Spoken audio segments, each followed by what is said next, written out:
sa pagbasa sa pulong sa Ginoo, palihog sa pagtindog, and let's open our Bible sa Acts chapter 7. Di na to basahon ang tibuok verses because ang atong text nagsugod siya sa versikulo 1 ngadto sa 53, and akong i-promise nga ang sermon din mula pa sa 3 hours. So let's read the text. Sugod lang sa verses 48 to 53. Pulong sa Ginoo nagaingon, "Yet the Most High does not dwell in houses made by hands, as the prophet says, 'Heaven is my throne, and the earth is my footstool. What kind of house will you build for me, says the Lord, or what is the place of my rest? Did not my hand make all these things? You stiff-necked people, uncircumcised in hearts and ears, you always resist the Holy Spirit. As your fathers did, so do you. Which of the prophets did your fathers not persecute? And they killed those who announced beforehand the coming of the righteous one, whom you have now betrayed and murdered. You who received the law as delivered by angels and did not keep it." Let's pray. Lord, salamat kayo sa imong gugma. Salamat sa matahong kayo ng mga mensahe, Lord, sa awit na among gikanta ganiha. Tapos kang simbahon, Ginoo. Dalay kong gayon ang imong gugma, Lord. Dili na mo matugkad, dili na mo masukod, Lord, sa among kaalam, sa among kahibalo. Amazing ang imong gugma, Ginoo. Salamat nga kini nga gugma, wala nagpabilin, Ginoo, nga imo lang ipadayag sa amuha pinagi sa pulong. Buhi ang gugma ng imong tao, ipalansang sa cross, nipasan sa among pagkakaulaw, sa among mga sala. Mismo kami, Ginoo, mahugawan sa pagtanaw sa pagunahuna niini. Pandiya sa imong gugma, imo kaming gihugasan, nahimo kaming putli o nahimo kaming balaan tungod kaya pagkamatarong ni Kristo aniya na sa amuha kung among pagkamakasala dalansang na uman ni Kristo. Dalaygon ang imong buhi nga ngalan ni kapunon karon, Lord God. Pasidonggi, Ginoo, ang imong buhi nga ngalan pinagi sa imong katawhan ipundo karon. Salamat sa imong kaayo. Please be with us. Humble us, O Lord. Ablihi ang among kasing-kasing, ang among idulungog. Aron, Ginoo, ang among kasing-kasing maandam ngayon na mudawat sa mensahe nga may padangat ni kanamo. Salamat sa imong gugma, salamat sa imong kaayo. In Jesus' name, Amen. Amen.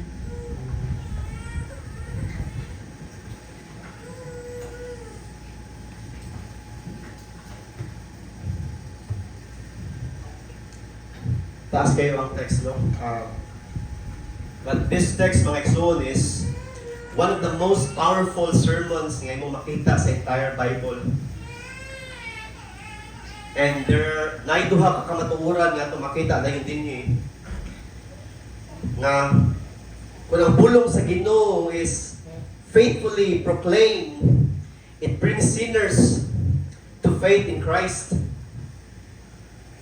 But at the same time, ang subo kayong pamalandungon din with the Word of God is faithfully preached, it will remove the mask of human religion and it will expose the true condition of the human heart. Ang atong text, mga igsoon, is one of those moments nga muhatag kanato nini ang kamatuoran. Ang atong teksto, mga igsoon, naghiskot ni sa kaysaysayan sa kinatibukan nga panghitabo sa Israel, giunsa nila pagdawat ang covenant or pakigsaad sa Ginoo. The text is showing us that the Spirit of God is exposing the rebellion of the human heart. Ang Acts 7, mga igsoon, usa ni siya ka hadlok kaayo nga konfrontasyon nga ang Ginoo ni abli ug nipakita kung unsa ka klase, kung unsa ka kuyaw, kung kita makabaton og false devotion ngadto kaniya. A person may appear devoted. A person may proclaim nga he is loving God on the outside, but deep inside in his heart, he is continuing resisting the Word of God, and worst of all, mga igsoon, ang atong kasing-kasing padayon nga mo sa likway sa anak sa Diyos. And one of the realities nga itong makita karon mga igsoon, bisan pa sa daghan nga kasimbahanan, some of the hardest hearts are not found in the open unbelief. Dili ng mga tao nga kanang dayag kayo ni express ng kaugalingon nga dili ni mo tuo sa Ginoo. But the worst kind of rebellion mga igsoon is the kind of faith that is covered by religious pride, religious theology, church life, but refuse to bow before the Holy God.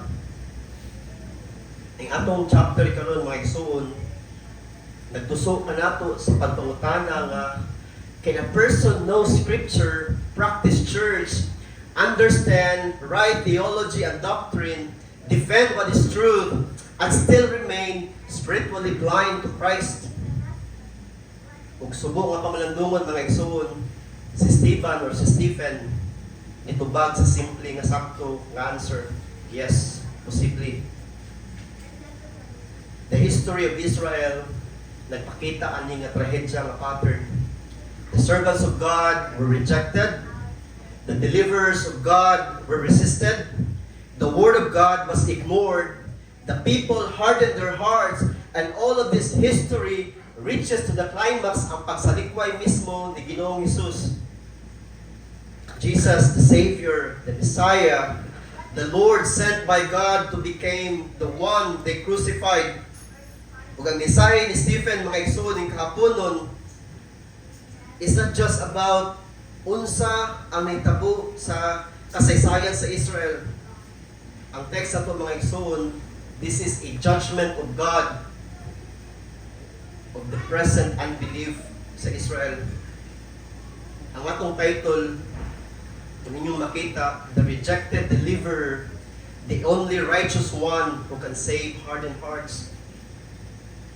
Ang mensahe ni San Lucas, pinaagi ni Stephen dinhi mga igsoon, is that ang Israel padayon nga ni salikway or ni sukol o wala mutuman sa pulong sa Ginoo, ilang gipatayo o ilang gipakawawan ang mga tao nga gipadala sa Ginoo ingon nga ilang magkatabang, and then the climax ani is the rejection of the Savior sent by God, who is Jesus, who is the exalted Savior whom God offers to sinners, to us, nga may muhatag kanato og paghinulsol kapasayloan sa atong sala ug labaw sa tanan ang kinabuhing dayon.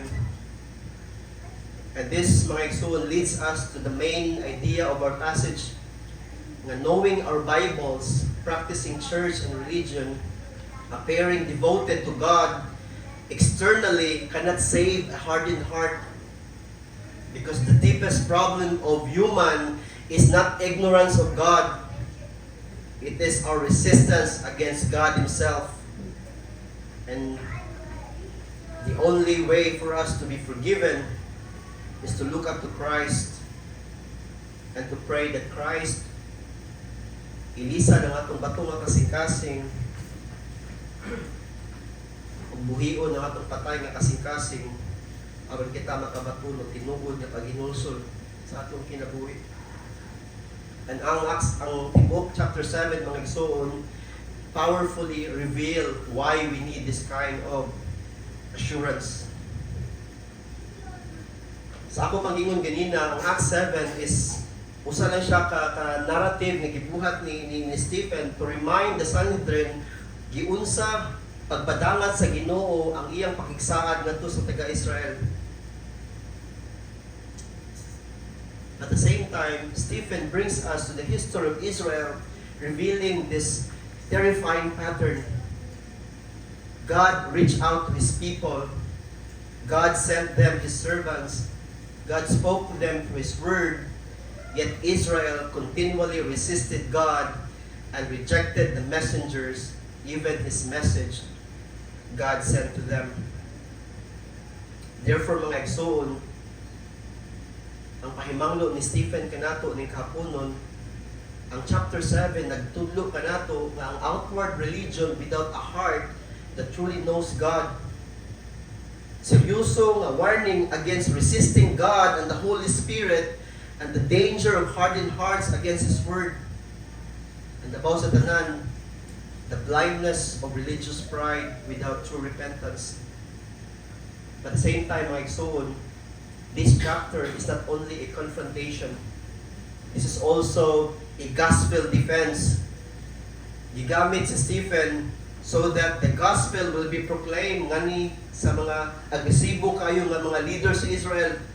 And most of all, this is a bold proclamation nga si Kristo nga banhaw na ingon nga Mesiyas and now standing as the judge and the Lord. Stephen is not just telling the story of Israel. Stephen is exposing the spiritual condition of the human heart. Pinagi ni nga sermon mga igsoon is our prayer nga ang spirito sa Ginoo nga di-konfronta karon sa mga hardened sinners. Ang Holy Spirit nga expose sa false worship nga gitabunan sa outward religion. Ang Holy Spirit ni humble sa mga proud nga kasing-kasing nga nisalig sa ilang religious identity is also the same Holy Spirit pointing us sinners to the risen Christ who alone can save. Ang issue diri mga igsoon is not only what Israel did long time ago. Ang pinaka-importante karon, are we resisting the same God who is also the same God speaking today through His Word? And mauna ang issue mga igsoon, the historical background sa giwali ni Joshua last time sa chapter 6, no? Nga sa Acts 6, ito imo masabtan kung unsa ka seryoso ang tubag ni Stephen dito sa chapter 7. Sa chapter 6, si Stephen gi-accuse siya nga usa siya kabakakon o nagtumutumo na siya ni pasipala ni Moses, iyang gi-disrespect ang balaod sa Ginoo, iyang gipasipad-an ang templo, labaw sa tanan si Stephen iyang ipasipad-an ang buhi nga Dios. And this is the irony. Ang Sanhedrin, they believe nga they were defending God. Ilang gidepensahan si Moses, ilang gidepensahan kung unsa ang templo, and then ilang pa yung gidepensahan unsa ang faithfulness of the covenant. But ang sermon ni Stephen, mga igsoon ng kahapon nun, gives us a shocking truth. Ang tinuod nga issue dili si Stephen ang reject sa Ginoo. But kung imong subayon ang long history of Israel, it is the people of God resisting God, rejecting His Word, and opposing the deliverers God sent to them. And this sermon, mga igsoon, leads us to this one powerful revelation and reality. Ang pagsalikway kang Jesus Christ is not a one-time failure. The rejection of Jesus Christ was the climax of the history of these people resisting God Himself. Ang pag-reject ni Jesus Christ did not begin at the cross. But the cross only exposed what was living in the sinful hearts of these people. Tungod kay sa pagatinuod, even today, we can relate. Nga kung kita wala makaila sa Ginoo, naturally o lovingly, we will reject the authority of God.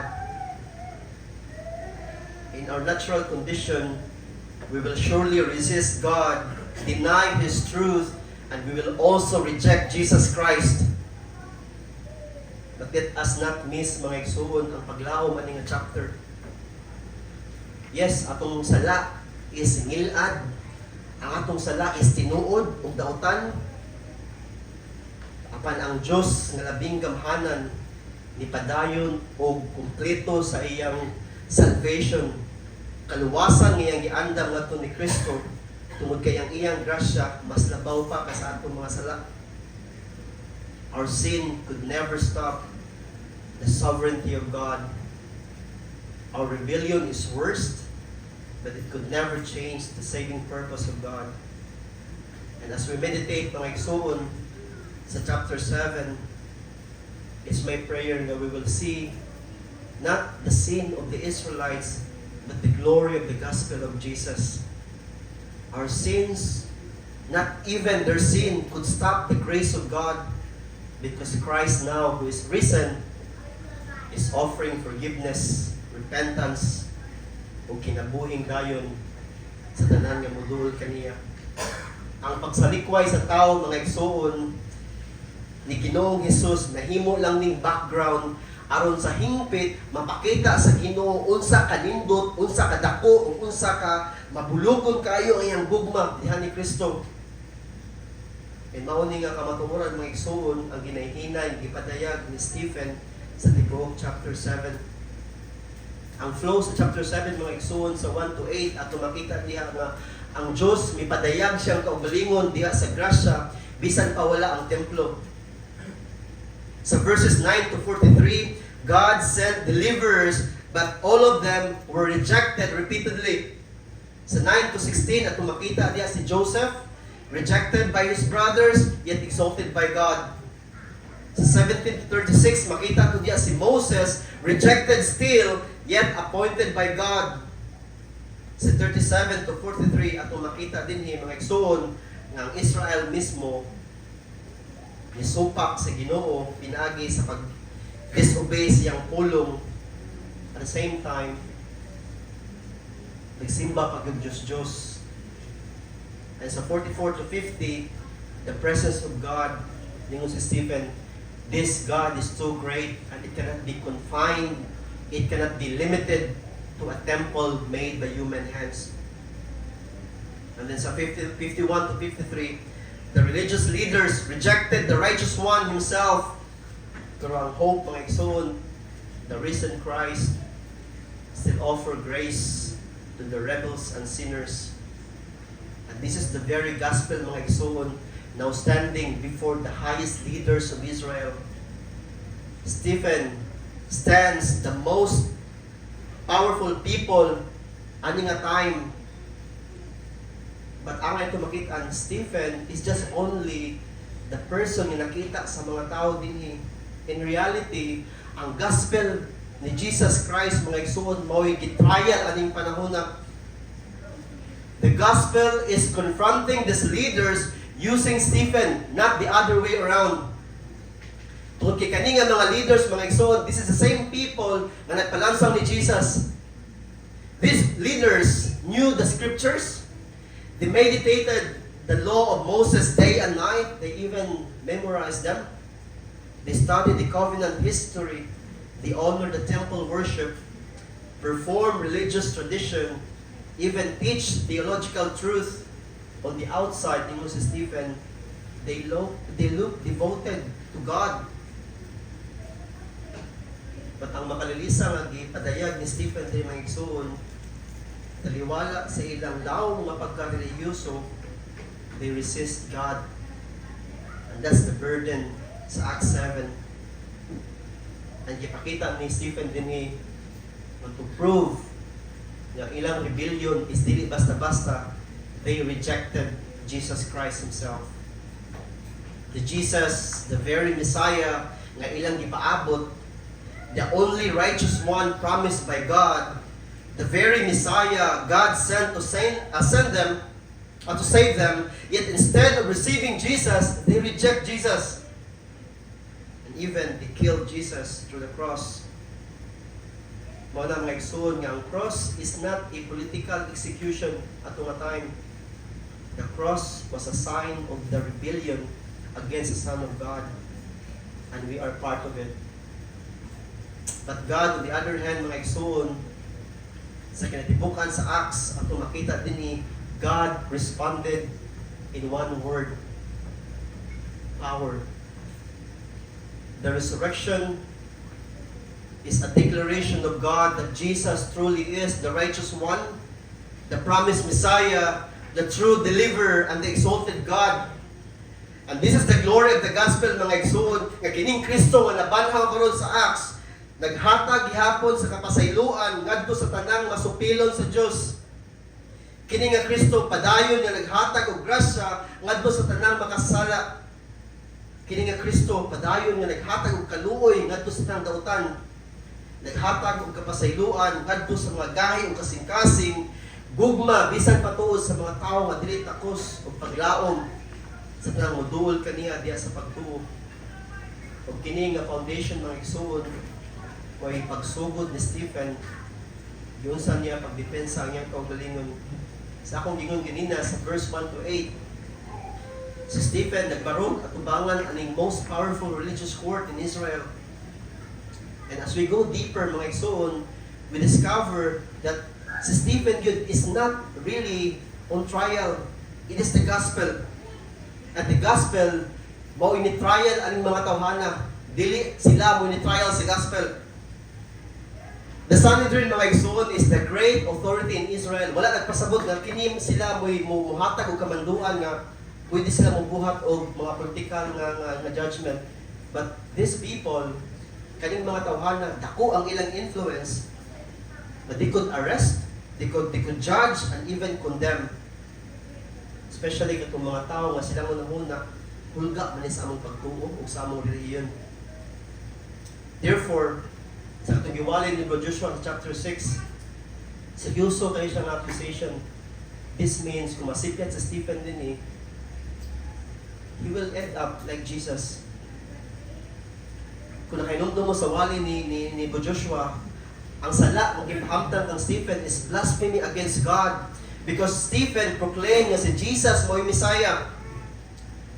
Si Stephen ni-oppose ni Moses because Stephen thought that Israel is rejecting the messengers of God. Si Stephen ni-oppose the temple because si Stephen nagtudlo nga ang Ginoong Diyos dili pwede ipriso sa building. And also, he is accused and ni-oppose siya sa mga balaod ni Moses because si Stephen nagtudlo nga ang salvation diha lamang ni Kristo ug dili enough ang pagbaton sa kasuguan sa Ginoo. And ato makita na the moment of judgment has arrived. Sa verse 1 at mabasa diha, and the high priest said, "Are these things so?" Sa unang tanaw na to, this is just a very simple question.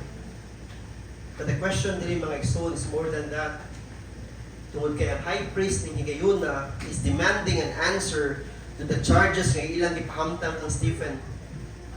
Kung makatawag ta, sa sitwasyon karon ni Stephen, will Stephen deny them? Will Stephen defend himself? Will Stephen attempt to save his own life? The entire council is waiting for the response ni Stephen.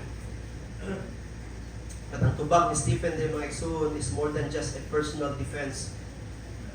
Stephen, by force and by faith and by confidence, proclaim the truth, the word of God.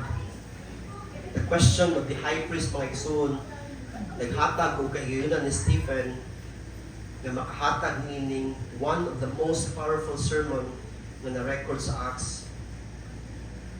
Judgment ang gihatag ni Stephen as a reply. But Stephen said, the gospel reveals kung unsay naa sa kasing-kasing ang mga tawhana. What they have is just the religion, the temple, the law, but they were resisting God. Sama sa ingon ni Isaiah, that they're just honoring God by their lips, but they rejected the Messiah sent by God. And interestingly, mga igsoon, sa verses 2 and 3, ato makita diha, Stephen did not start with a defense. Wala siya magsugod defensively ba? Notice how Stephen started. Stephen did not begin with the temple. Wala magsugod si Stephen sa balaod or even his Jewish identity. Stephen does not even begin with Abraham. Stephen begins with God. More specifically, kung ato mabasa diya, Stephen said, the glory of God or the God of glory. Why? Tungod kay gipahinumduman sa ni Stephen mga igsoon na ang history of salvation begins with God making the move, the initiative. God appeared, God spoke, and then God called a people. Everything begins with God. Salvations begin with the grace of God, and God always take the first step to call the sinners. And immediately, ato makita din si Stephen is making an important point. Ngayon siya si Abraham nasa Mesopotamia aning time, which is maunang Iraq karon. Abraham was living far from the promised land. There was no temple. There was no Jerusalem. There was no nation of Israel, yet God of glory revealed Himself to Abraham. This is very important, mga igsoon, sa argument ni Stephen tungkol kay the presence of God was not limited to a simple location. God met Abraham in Mesopotamia before si Abraham nakatamak sa promised land. Muna ato makita niya sa verse 3, ningon diya si Stephen nga, go out from your land and from your kindred and go into the land that I will show you. God not only revealed Himself to Abraham, God called Abraham to trust Him and to follow Him. Si Abraham, mga igsoon, wala makabalo asa siya padulong. Abraham simply obeyed the voice of God. Ang emphasis sa verse is very clear. The God of glory graciously revealed Himself to this man, Abraham, before there was land, before there was temple, and before there was a nation, Israel. Yung si Stephen, this is the beginning. God revealed Himself. But the point ni Stephen, mga igsoon, is bigger than Abraham. Pinaagi sa subilano ni Abraham, ipakita ni Stephen nga kini nga mga leaders, they trusted the temple more than the real God. Because ang Israel, ang history sa Israel nagpakita nga ang iyang kaugalingon, iyang ipakita ani nga tao long before ang temple exist. Si Abraham gitagbo sa Ginoo outside sa promised land, outside sa temple, and outside of all the covenant nga ilang ipanghambog o sa ilang religious system ilang isaligan. Ang punto ni Stephen diri mga igsoon, Israel treasured the temple while neglecting the very God na ni-reveal siyang kaugalingon and continues speaking to them throughout the history of Israel. And to prove this truth, si Stephen, he continues sa story sa verses 4 to 8. I-trace ni Stephen ang journey ni Abraham, ang covenant promise, ang circumcision, and the patriarch. At makita din nga God promised Abraham a land. I-promise sa Ginoo bisan pag wala pa ni makita ni Abraham. I-promise ang Ginoo ni Abraham bisan si Abraham wala kay anak aning tungura. Isaad ang Ginoo nga naay future blessing si Abraham. Pero wala pa ni makita ni Abraham unsa ni nga blessing. And this reminds us mga igsoon sa foundation sa atong biblical faith na ang pagsalig sa pulong sa Ginoo, even with the fulfillment is not yet visible, ang pagtuo padayon mo salig sa mga saad sa Dios bisan pag wala pa kini natuman. Ug ang atong gipaabot mga igsoon, Jesus is coming soon. We don't know when. But ang tinuod ni pagtuo mo salig na si Jesus mo balik. And sa verse 6 to 7, at makita din sa pagpadayon ni Stephen, ningon siya din sa 6 to 7, even the suffering of the descendants of Abraham was included in the sovereign plan of God. Kung imong mabasa diha, and God spoke to this effect that His offspring would be sojourners in the land belong to others, who would enslave them and afflict them for 400 years. Iya lang ipanagna before pa ang mga pangitabo sa Israel, which aton ning itagaan og clarity later, nga kini nga promise sa Ginoo bisan ang ilang mga pag-antos kay bawo ng Ginoo nga mao ni mahitabo. The promises of God would not fail, and God would accomplish exactly what He had spoken to Abraham. Well, sa verse 8 mga igsoon, ni-add si Stephen din nga, and God gave Abraham the covenant of circumcision. Ang circumcision was a covenant sign. Simbolo siya mga igsoon aron si Abraham padayon nga makahinumduman nga ang covenant ug ang promise sa Ginoo iya gayong tumanon. But the sign itself, ang katong circumcision o pagtuli sa mga Israelita, dili siya ang katumanan sa saad sa Ginoo. Tungod kay diha lamang ni Kristo mga igsoon nahatagan og tibuok ug katumanan ang mga saad sa Dios. Because the true fulfillment of the covenant is not the promised land. So kuhay anang itudlo sa uban nga, if you are a believer of God, kung anak ka sa Ginoo, nakayuta ang mapaabot. Dugay-dugay naman, pero wala may pumabot. But this is the promise of God, mga igsoon. The fulfillment of the covenant is the reconciliation with God through the promised seed. Mo nang giklaro ni Apostle Paul diya sa Galatians 3:16, no? Kung imo basahon diya sa Bisaya, siya nga ang mga saad gihimo sa Dios ngadto kang Abraham ug sa iyang kaliwat. Wala mag-ingon ang kasulatan ug sa imong mga kaliwat nga sa ato pa daghan. Kun dili nag-ingon ug sa imong kaliwat nga sa ato pa usa lamang ka tawo nga mao si Kristo. Sa ato pa mga igsoon, the gospel message and blessing mao'y kinatibuk ang katumanan sa saad sa Diyos ngadto kang Abraham. The promised land, the seed, and the descendants. And through Jesus Christ, mga igsoon, the promised seed sa Genesis 3:15, kita nga mga sala, apila ta karon bisan ang mga kanasuran, gidala sa Ginoo ngadto sa tiilan sa Diyos aron mahimo niyang kaanakan. The God who revealed Himself to Abraham continued revealing His saving purpose.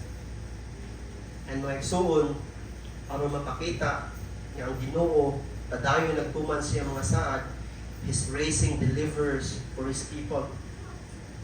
Mao na ito makita niya sa 9:43, and this leads to Stephen exposing the tragic pattern repeated throughout the history of Israel. Ang Diyos nagpadala o magtatabang at kining mga tawhana padayon nga misalikway sa kaluwasan ng isaad sa Ginoo. And this pattern resulta sa pagsalikway ni Jesus Christ. And ato makita din ang order nga gigamit ni Stephen is not random. Stephen is carefully building his argument step by step. After niya i-mention si Abraham, Stephen moves to Joseph, the dreamer. Because Joseph now, mga igsoon, become the first major example chosen by God to be a deliverer, but rejected by his own people, by his own brothers. Ingon si Stephen diya sa verse 9, ang patriarch, jealous of Joseph, sold him into Egypt. Joseph was rejected by his own brothers because of jealousy. The brothers of Joseph rejected him, the very one, Joseph, God appointed for their perseverance. This rejected man will be used by God so that these people will be preserved. And imo mabantayan na may son, but God was with him. That's the covenant promise. Ang rejection did not destroy the plan of God. Man will always reject God. Man will always oppose God. And even, if needed, we will kill servants of God. But God still accomplished His redemptive purpose. Pinagi sa iyang gipili na maglalaban. At si Joseph, mga igsoon, mao niya siya ang usa sa mga kamatuoran na ang saad sa Ginoo is tinuod. And as he continue, mga igsoon, sa verse 10, Joseph was hated, betrayed, humiliated, rejected, yet God exalted him. And through the rejected one, salvation came. Muna makitaan sa verses 11 to 13, kung imong basahon diha, tanawan nimo unsa ka careful gipakita ni Stephen ang pattern. The brothers of Joseph rejected him, but God exalted Joseph. And later, Joseph became the savior during the famine. And here we can see the grace of God. Ang kaning mga brothers na nakasala against ni Joseph, kaning mga igsuon ni Joseph na naglagot niya, kaning mga igsuon na nagbaligya niya ngadto sa pagkaulipon, later he preserved Joseph. Joseph, the rejected brother, became the means of salvation of God. Stephen is already preparing his audience, mga igsoon, for a greater deliverer. Like step by step, si Stephen din. Stephen is showing how God was already working out His saving plan through this history. Again and again, God raised up a deliverer. Again and again, these people reject. And then, this is exactly what makes the gospel, mga igsoon, so glorious. Mananindot kayo, pamalandungon ang word ng Evangelyo. In the greatest way, mga igsoon, we can read in John 1:1, Jesus came to His own. Did His own accept Him? No. He did not receive by them. Jesus, His own people, did not receive Him. Rejected by men, unjustly condemned by men. But the very Christ we have seen, mga igsoon, against, is the very Christ also who will save us, sinners. The same Savior na pagabayawon sa Ginoo aron sa hingpit, mga igsoon, ang kaluwasan, makadayag ug mahatag kanato. Ang cross, sa ako pagingon kanina, ni-expose kung unsa ta ka klase nga makasala. At the same time, ang cross sa usab, mga igsoon, maoy gihimo sa Ginoo aron mapakita niya kung unsa kagamhanan ang kining Kristo nga iyang gilansang. The rejected Savior became also the glorious Savior. And the world, sadly, mga igsoon, did not or still don't understand. In the simplest way, kung imong tanawan ng atong kalibot karon, the world is still rejecting this Christ. But God said, I have enthroned this Christ. And through Jesus Christ, forgiveness and salvation are offered even to those who rejected Him. And this is very important sa atong text, mga igsoon. Tungod kay si Stephen is not finished. What happened to Joseph was not a one-time event as well. Ang same nga trahedya, mga igsoon, gi-repeat nila this time with Moses. And kani nga repetition is not accidental, very intentional. Ilang giningi una-una ug tarong, and then ilang reject si Moses. And Stephen, mga igsoon, is showing that throughout the history of Israel, the problem is not the faithfulness of God. The problem is their sinful heart. Because the sinful heart of these people is naturally rejecting the authority of God. Mula sa verses 17 to 36 atong makita diha nga si Moses becomes the longest section. Why? Because Moses is the central sa accusation ni Stephen. But si Stephen, by the power of the gospel, gibali niya. Iyang ipakita karon nga this Israel rejected Moses repeatedly. Even though Moses clearly was chosen by God to be His deliverer. And very crucial, importante kay siya, mga igsoon, okay, ang Sanhedrin naguna-huna sila nga kaning si Stephen is rejected. Si Stephen, iyang ning gisalikway si Moses. Stephen, mga igsoon, according to some commentators, a brand new believer. And look at how brilliant, how smart, how dedicated this man with the full knowledge of biblical theology. Walay palami-lami. Ginarit na ni Stephen ang panghitabo sa Israel. Coming from someone who is a believer, a true believer of Jesus Christ. The Sanhedrin thinks it was Stephen who rejected Moses, but Stephen, by faith, gibali niya ang accusation back to Israel. Tungod kay ang issue diri, mga igsoon, it was never Stephen, but Israel repeatedly rejected Moses. And by rejecting Moses, he is showing we are also rejecting this God. And because we are rejecting this God, we will make our own God.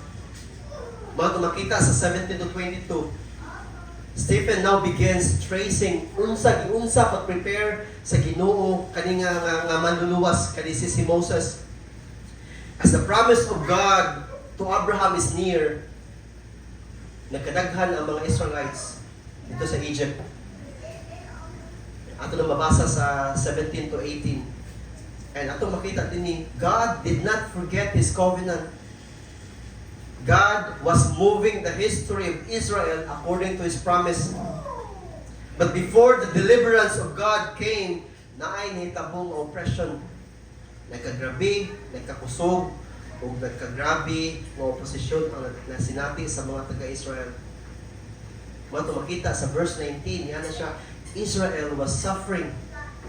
Israel was helpless. Their children were being killed. The people of God were oppressed.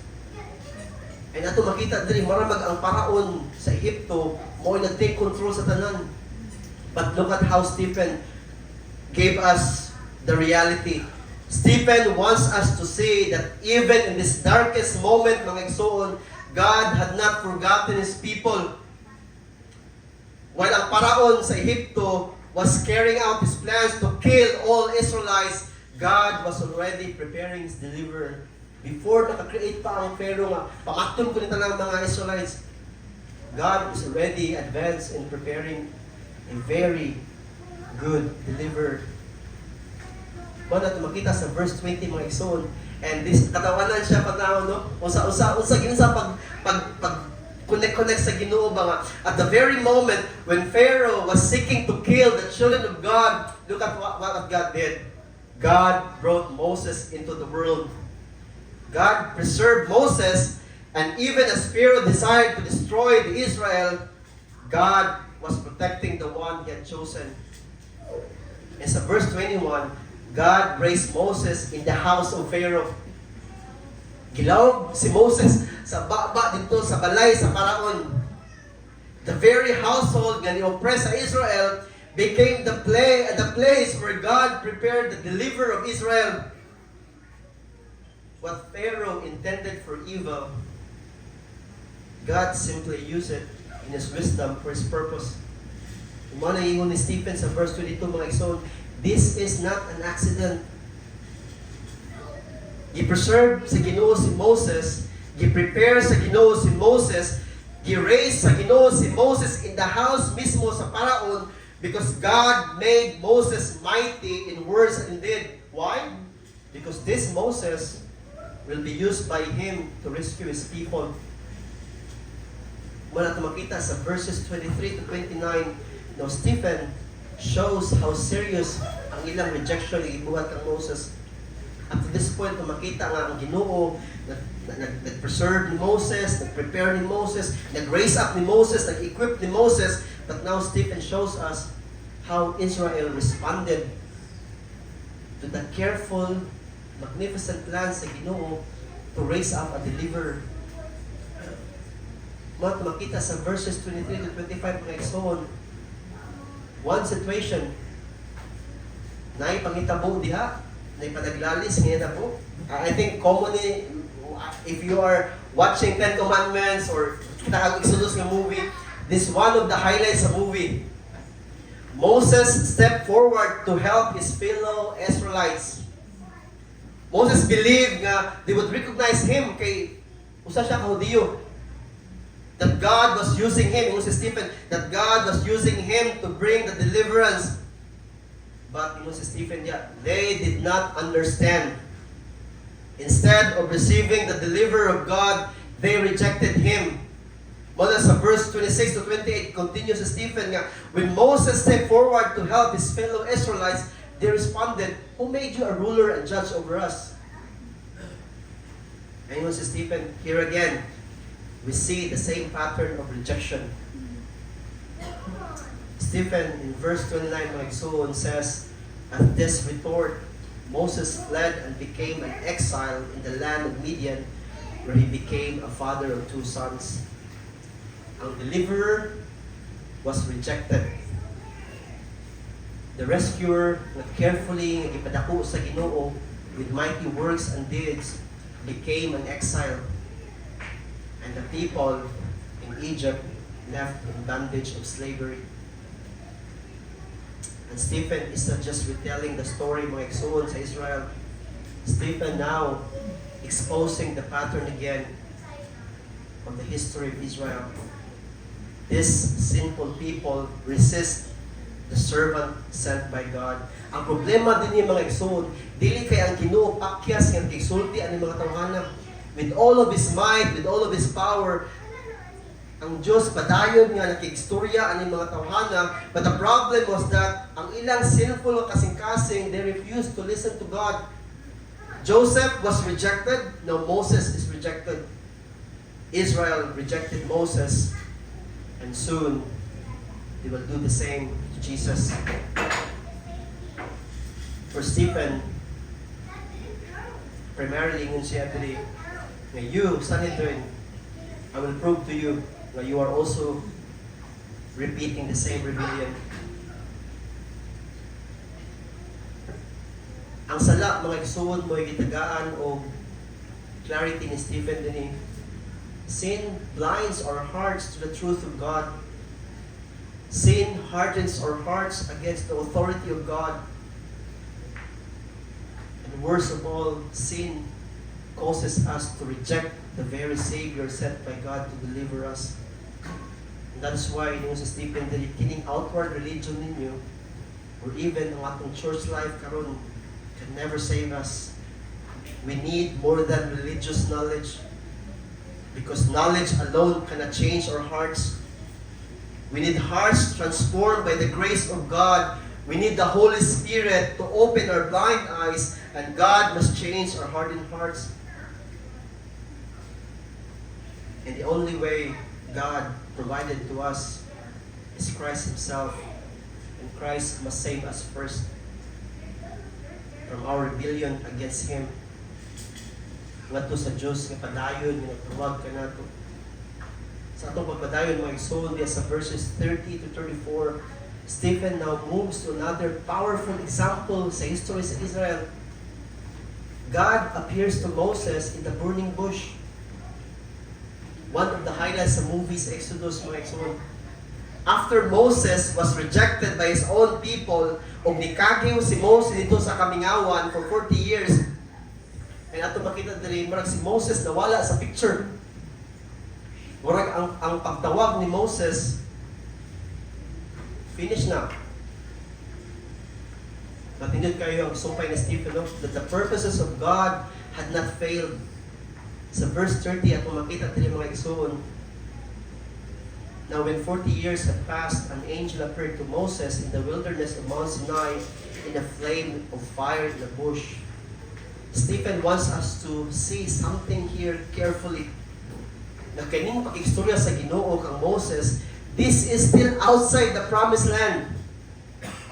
This happens far from Jerusalem, and this happens far from the temple.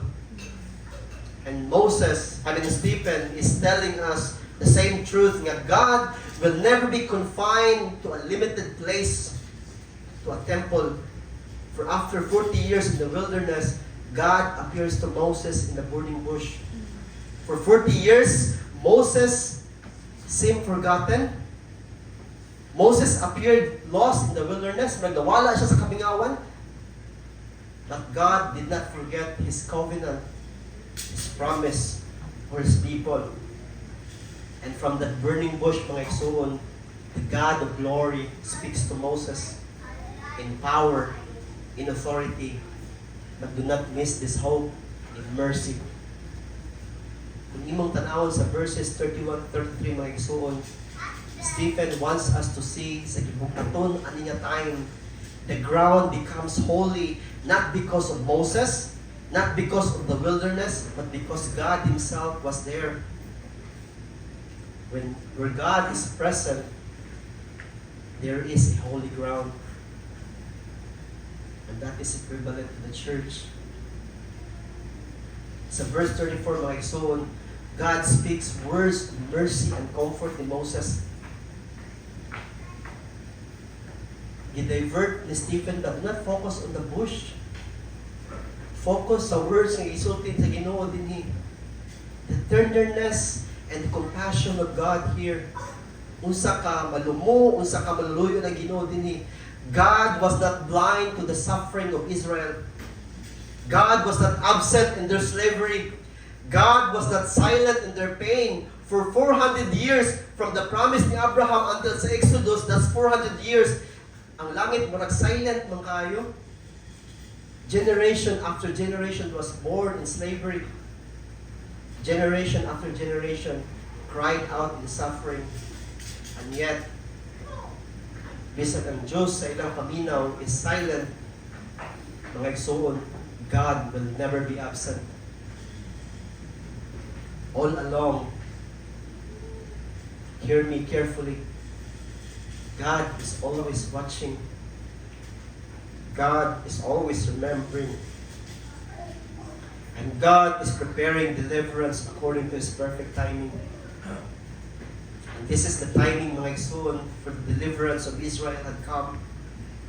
Kining Moses nga ilang, kining nga Moses who had into the wilderness, the same Moses nga nagpuyo sa Midian for 40 years, was now being called and commissioned by God. Kining Moses nga ilang gisalikway, mga igsoon, kining Moses nga nikagyo madto sa kamingawan tungod sa kahadlok. Mausab ang Moses nga magtataba nga gipadala sa Ginoo ngadto sa pagluwas kanila. And look at how Stephen carefully point the message here. Ang gisalikway nila nga magtatabang mao'y nag-imong manluluwas sa Dios. Kung kining tanan mga igsoon, wala muhulong ni Moses. Kini nagtudlo kanato kang Kristo sa umaabot. The one rejected by men is the very one God exalt to save sinners. Bisan dinhi mga igsoon, giandam na ni Stephen ang mga pangulo kani mga Sanhedrin sa makalilisang kayo nga kamatuoran na sa samang paagi ilang gisubli ang pagsalikway sa magtatapang gikan sa Dios. Yung si Stephen labaw sa tanan, inyong gisalikway ang tinuod nga manluluwas ang anak sa Dios. Sa pagpadayon sa 35 to 36, ipakita ni Stephen diri ang pattern even further. Ipakita ni Stephen nga that the very Moses nga ilang gi-reject, the very Moses appointed by God, notice mga igsoon how Stephen now addressed Moses. Wala na siya ingon nga, our Moses, din siya, this Moses. And kani nga repetition mga igsoon is very important. Tungod kay gustong ipaabot ni Stephen ngadto sa mga Sanhedrin kung unsa ni kakibugaton ang ilang sala. Tungod kay kini nga Moses, the same Moses nga ilang gi-push away, ilang gi-refuse to follow, is appointed by God, sent by God, chosen by God to deliver them from the bondage. The very man, 36, rejected, became the man who led them out from slavery. The very man they resisted became the man God used to save them. And this is the argument ni Stephen mga igsoon nga dili gyud or imposible kaayo nga dili masabtan o makita sa mga pangulo sa Israel. Si Stephen carefully building this pattern throughout the history of Israel na kamo mismo, this is another deliverer you reject. Well, yung rejection did not cancel the plan of God. Yes, you rejected Moses, but Moses Stephen, this Moses is not the end, because it will point to the greatest deliverer. What Israel did to Moses, mga igsoon, ni Moses Stephen, mas worse pa yung gibuhat na rejection because of Jesus. Jesus was despised and rejected, was mocked, condemned, gilansang o gilubong. Sa kalibutan, ang cross is a sign of weakness, of disgrace. Sa mga tao nga nisalikway ni Jesus, ang cross, mga igsoon, is a victory over Jesus. To these religious leaders, they thought that they have finally silenced Jesus forever. But God raised Jesus from the dead by His wisdom. And by the word resurrection, mga igsoon, sa pagkabanhaw, mauni ang tubag sa Ginoo sa mga tao nga nisalikway siya mga anak. Men cried out to crucify Jesus, but God declared, "This is my beloved Son." Men rejected Jesus as a criminal. But ang Diyos ni banhaw ni Jesus Christ, ingon nga Diyos ang maghuhukom kung ang tinuod ni Kristo. The cross exposed the rebellion and blindness of our sinful hearts against God. But ang resurrection, mga igsoon, ipakita sa Ginoo nga this is true, nga ang Jesus ngayong gilansang is now in power, in authority, the victory of God over Satan, sin, death, evil, and even the payment for our judgment. And now Stephen, my son, brings this warning to every heart. And this becomes very personal. If God, kung ang Diyos, nibanhaw ni Kristo, gikan sa mga patay, ug iyang gideklarar nga kini mao ang tinuod nga Kristo, ang manluluwas ug ang maghuhukom, din ang tanang kasing-kasing must respond to Jesus. Duha katubag mga igsoon ang klaro kayong gipadayag sa Bible. We will either continue resisting Jesus, ato bang padayunon ang pagsalikway ni Jesus sama sa mga taga-Israel sa pagsalikway kaniya, o niining mundo ang mga igsoon, we will bow in repentance and faith. Sa chapter 7, ang ipakita ni Stephen rin mga igsoon nga ang greatest problem of the Israel was not the external enemies. The greatest problem sa mga Israelites is their internal rebellion. Mabaon ni ang i-expose karon ni Stephen as we continue deeper to the text. Ang problem sa rebellion sa mga taga-Israel is the resistance of the human heart to the Word of God. Mula sa verse 37 to 38, na makita din ni Stephen continues by reminding Israel of the prophecy na gibuhat ni Moses sa book sa Deuteronomy. This is not a small statement, mga igsoon. To kay si Moses mismo from his mouth testified that there will be a greater prophet coming.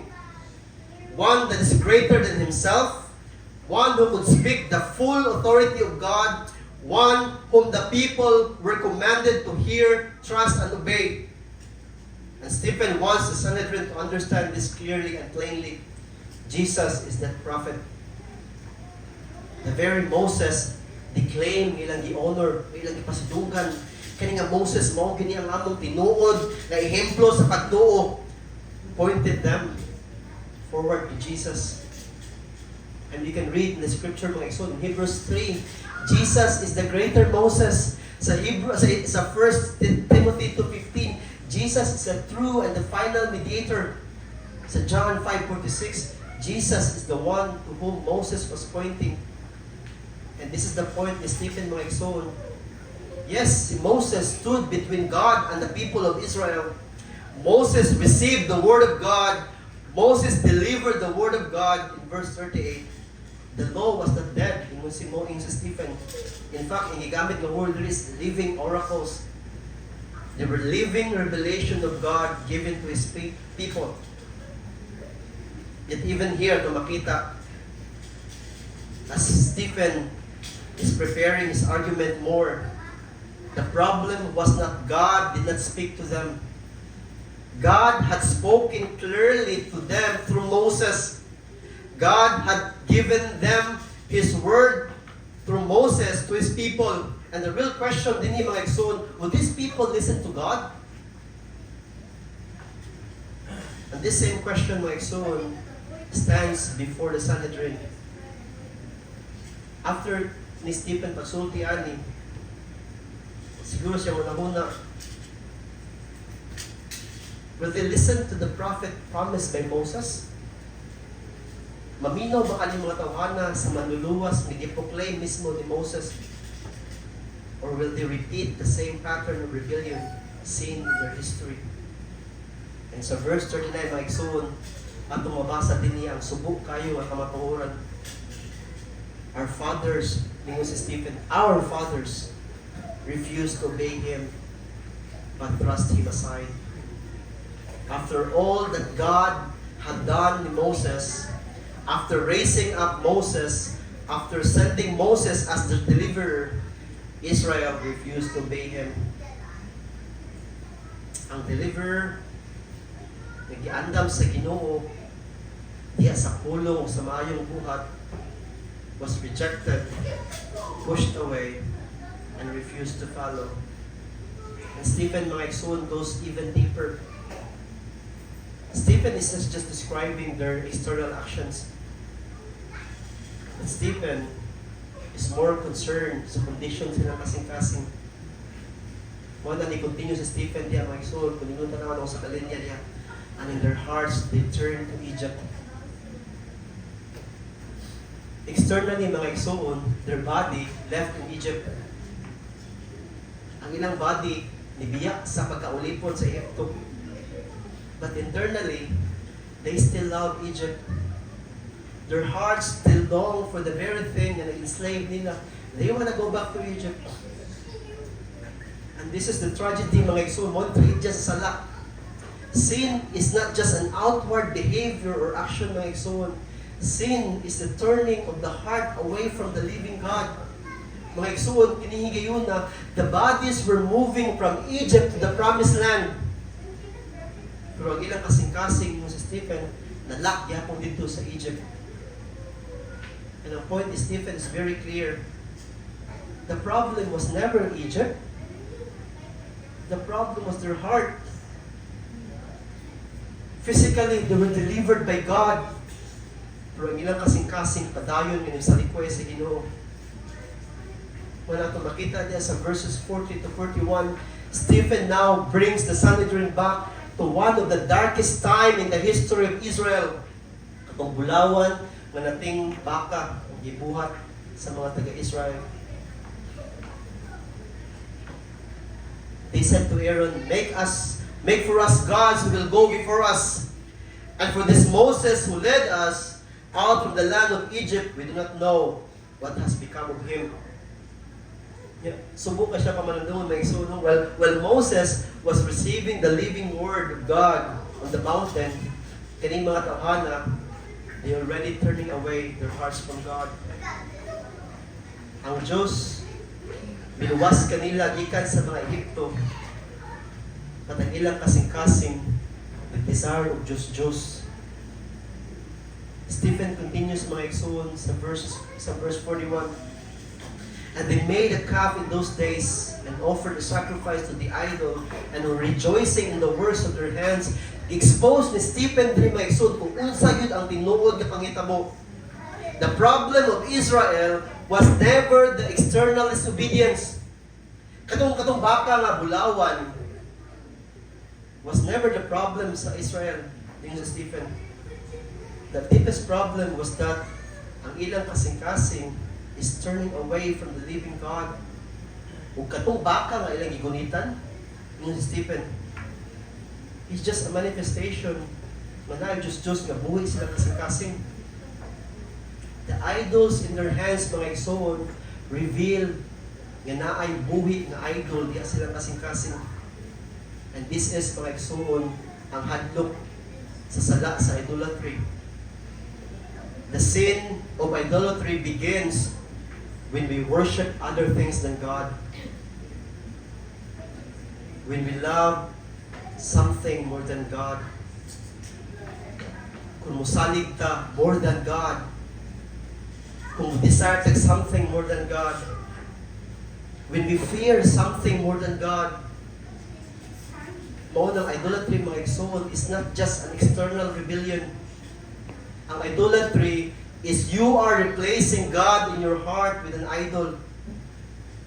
And Stephen wants his listeners to understand that this problem did not begin sa golden calf.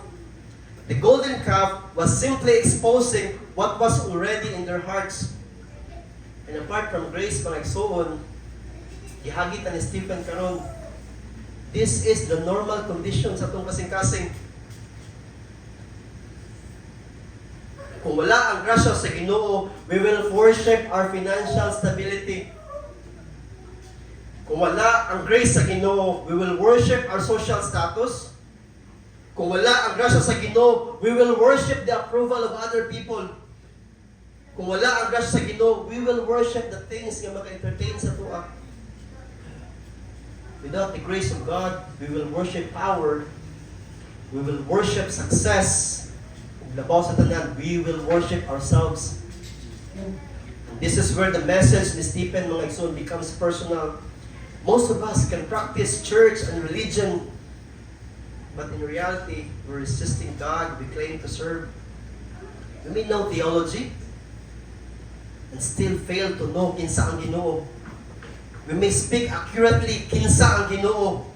We sing biblical songs about God. We serve actively in the ministry while our hearts slowly drift away from God. We want the blessing of God while refusing the authority of the Word of God. We can be in the church every week and still place ourselves in the center of our lives instead of God. And the warning ni Stephen, mga igsoon, religion and church life may clean us outside, but it could never clean the heart inside. Yung si Stephen, we don't need a new behavior. We need a new heart. Mga na mga igsoon, in connection sa verses 42 to 43, at kung makita diya, si Stephen is now quoting Amos. Why? Because Stephen wants the Sanhedrin to see that this is not a one-time failure. It was not a one-time act of rebellion. It became a repetitive pattern throughout the history of Israel. Yung si Stephen, dili ni kaisa lang may tabo. It has been, mauna ni ang kinabuhi sa mga taga-Israel. Maningon sa verse 42, but God turned away and gave them over to worship the host of heaven. Usa ka hadlok kayo nga statement ang gibuhian ni Stephen diri. The people had turned away from God, and now God gives them over to the idols they desired. Ang ilang idolatry wala mo hunong din nahimong part sa ilang kinabuhi. And to support o to prove na ingon si Stephen nga, I will prove na tinuod na by quoting Amos. The people of Israel maintained outward religion. They even offered sacrifice. Kung nakaimdo mo sa wala niya Jethro, yung sa po paghatag sa Ginoong instruction nga, gabi kinsulto, offer to me a living bread. Their hearts drifted farther and farther from God. And in 43 mga igsoon, Stephen continues, the people continued their false worship. They exchanged the worship of the living God for idols, and the judgment came. Religion without true worship lead to judgment. And yun si Stephen, the result was exile. The result was separation from the promised land nga gisaad sa Ginoo ngadto kanila. And ang punto ni Stephen diri mga igsoon, the problem was never the external religion. The problem was the heart, continually turning away from God. Outward worship could not hide inward rebellion. In mauni ang hadlok diri mga igsoon, this is the kind of message na gustong ipakita ni Stephen ngadto sa mga taga Sanhedrin. Ang ilang outward worship, ilang religion could never cover up their inward rebellion. Pero pag-abot na to sa verses 44 to 50, Stephen turns directly to the temple. And here, ang konfrontasyon ni Stephen ug ang mga Sanhedrin became very serious.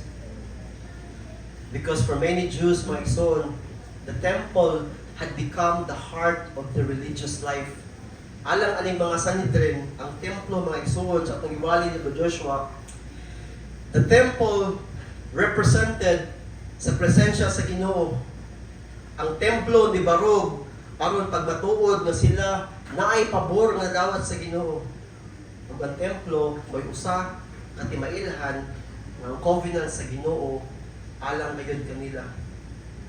That Stephen, my son, exposes the danger of trusting this religious symbol because they are resisting the living God Himself. Israel is thinking at this time nga ang presence sa Ginoo will be limited aning nga templo. Aning templo nga gibuhat sa tao. ang Israel higugma kaayo ani nga simbolo sa presensya sa Ginoo, at ilang isalikway mismo ang Dios nga nagpadayag siya kung galingong ngadto kanila. Israel honored the temple but rejected God in the temple. They defended the building while rejecting the Messiah who stood in their midst. And to expose this confidence, ingon si Stephen, I'll point you back to your history. Sa 44 to 37, mga igsoon, at makita din nga i-acknowledge ni Stephen unsa ka importante ang tabernacle, si Moses, si David, o si Solomon. This is very important because sa dili pa gi-challenge ni Stephen ang mga panlangtaw sa mga sanidran kung unsa ning templo. Ipakita ni Stephen nga, yes, this is very important sa history sa Israel. Ang makita nila nga, Stephen is not attacking the history of Israel. He is not rejecting the tabernacle and he is not rejecting the temple. Stephen is simply exposing the wrong devotion. Mo sa 44 ito makita din mga igsoon din sa Stephen, our fathers had the tent of witness in the wilderness. Ang tabernacle mga igsoon was not from the idea of man. God Himself commanded Moses to build the tabernacle. Ang tabernacle mga igsoon mo ni provision sa Ginoo aron ang Ginoo ug sa iyang presensya makaduol siya ngadto sa iyang katawhan. The tabernacle was made according to the command and design sa Ginoo. Mao na kung di mo mabasa sa 45 to 46, gipakita ni Stephen ang mga tawo nga importante kay sa history. Joshua, David, and the people brought the tabernacle into the promised land. Nagisaad sa Ginoo. Ang tabernacle mga igsoon nagkuyog sa Israel continually to prove that they are the people of God. Aron sila makinumduman nga ang presensya sa Ginoo nag-auban ngadto kanila. And even David desired nga God would be honored among the nations. I must build a temple for God. But sa verse 47, ninyo si Stephen, it was Solomon who built the house for him. Stephen, mga igsoon, fully understand the history sa temple. The temple was part sa redemptive plan sa Ginoo. The temple was not the problem. Ang deeper point ni Stephen dili, ang templo was never meant to replace God. It was meant to point people to God. Ang tabernacle, mga igsoon, should point these people to the holy presence of God among His people. The temple pointed to the covenant faithfulness and the glory of God. But over time, kaning mga tawhana, they trust the temple, the symbol, more than the God na girepresentaan ni nga temple, ani nga sa symbol.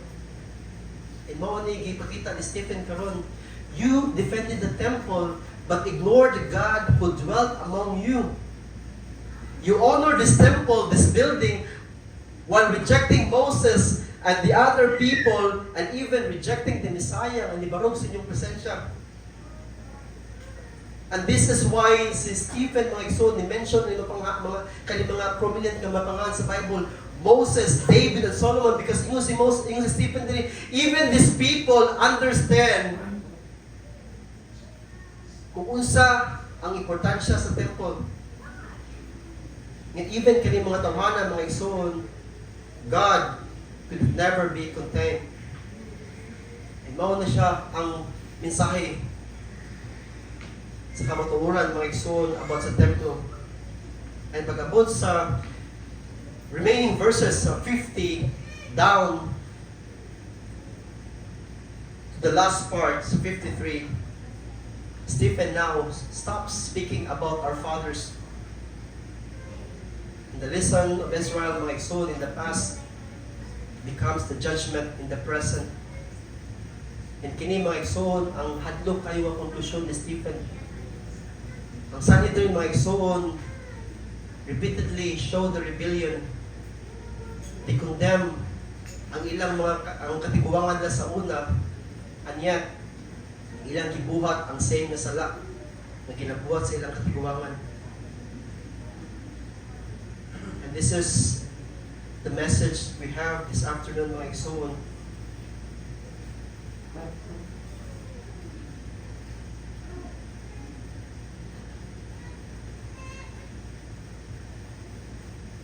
The God who gisangyaw ni Stephen and ni Gayuna is the same Holy God who still speaks today. The same Holy Spirit, mga igsoon, that resisted the Sanhedrin in the Holy Spirit is now confronting sinners, us, to the Word of God. And we should ask ourselves, if we are honest, dili ba pareha ang atong rebellion ng gibuhat ani mga tawhana? Sometimes we hide everything in religion, in good works, reputation as a good neighbor, good parents, good worker, good friend, but we resist God every day. And yet, my soul, God, through Jesus Christ, has not rejected us, judged us, condemned us, and destroyed us, even at this very time. My soul, we should go back to the reality nga bisan pa si Jesus ang rejected Christ, ang ginansang nga Kristo, apan ang nabanhaw usab ang Kristo, na mausab ang maluluyon ni Ginoo alam ka nato. This is the wonder of the gospel, mga igsoon. The same God, rejected by men, by His own people, is offering us His grace, His mercy, through His finished work. There is enough grace for this God, for the people to be forgiven, to the enslaved to be freed, to the hopeless to be restored, and to those people who have cold heart, there is enough grace for everyone. And everyone who comes to Him by faith will receive this grace, dili partially, but fully forgiven, will be fully cleansed and justified and fully welcome in this kingdom.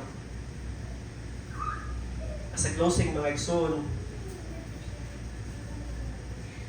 I want you to see this picture of in Christ, in all the pain and suffering of the cross, remain willing, merciful, compassionate, and patient, and full of grace to receive us. Then how much more right now, in the book of Acts, Jesus is now the risen, exalted King, enthroned in glory, crowned in victory, reigning in majesty with all dominion and authority in heaven, now and forever. And this risen Christ, my son, is calling us first to repent, and then move on to believe. Come to Him, receive His mercy, and receive His eternal life. Let's pray. Lord, salamat kay Ginoo sa imong kaayo, Lord, sa imong kinabuhi. Dalayog kay Ginoo sa imong pagkamaayo, ug sa imong pagka manluluwas na dili namo mabayran sa among paningkamot, Ginoo, sa among mga mayong buhat. Among pasalamatan, Ginoo, makaron sama sa gisangyaw ni Stephen, Lord, among makita ang katahom ug ang kaayon ni Ginoong Hesus nga nagtulan sa cross, na nagkanyag kanamo aron sa kaluwasan. Kaunta, Lord, imo kaming tabangan na makita nining kamatuoran, Lord. Na bisan pa kami puno sa kabalaka, puno sa among pagpakasala, Lord God, apan diha sa imong gugma kami mahatagan, Lord, o paghinulsol o pagtuo nga mosalig diha lamang ni Kristo. Dalayon ka, O Diyos, in Jesus' name.